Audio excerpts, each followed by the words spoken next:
बलभद्रଙ୍କ पड़िजिबा देखि मन दुख कले महाप्रभु।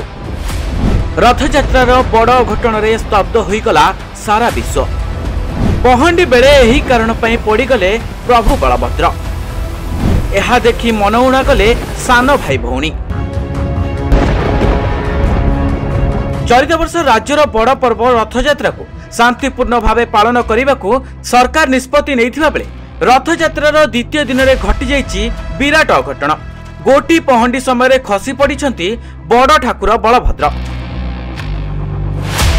तेबे गतकाली एही अघटन घटिबा परे आज आड़प मंडप रे बसी मन दुख करुछंती महाप्रभु जगन्नाथ एवं सान भौणी सुभद्रा।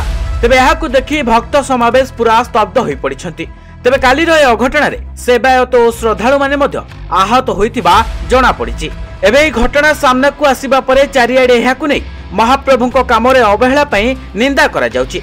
तेबे पुणी बलभद्रଙ୍କ एपरि हामुडे पड़िबा परे मने पड़िछि तृतीय जुगरे सीता माता को आनिबा पई जिबा समयर कथा।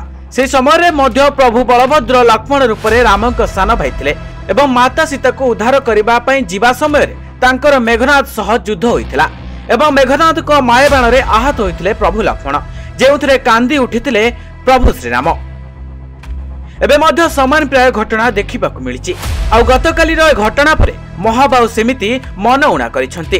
तेबे यहा देखि भक्तक प्राण मध्य कांदी उठुछि। तेबे सान भाई कालियार प्राण कांदी बनी केमिति हेले जन्मवेदी को विजय करने आगु महाप्रभु एपरी खसी पड़ा आ चारमार उपरे एपरी हामुड़े पड़ा घटना को सहजरे ग्रहण करि पारु नाहंती भक्त समावेश। आ केतेक कहउचंती सबु सेही महाबाहुଙ୍କ इच्छा, तांको इच्छा बिना पत्र भी हलेनी। तेबे कालीर घटना कौन सूचाउछि? एहा आगामी दिन में राज्य को विपद आनिबा को संकेत नुह तो? Bureau report, news 95 Odia. देश विदेश कोण अनुकोण टेक्निक खबर देखंतु आम सह यूट्यूब, फेसबुक और इंस्टाग्राम रे आमको देखंतु। लाइक, शेयर और सब्सक्राइब करने को आद्यम भूलंतुनी।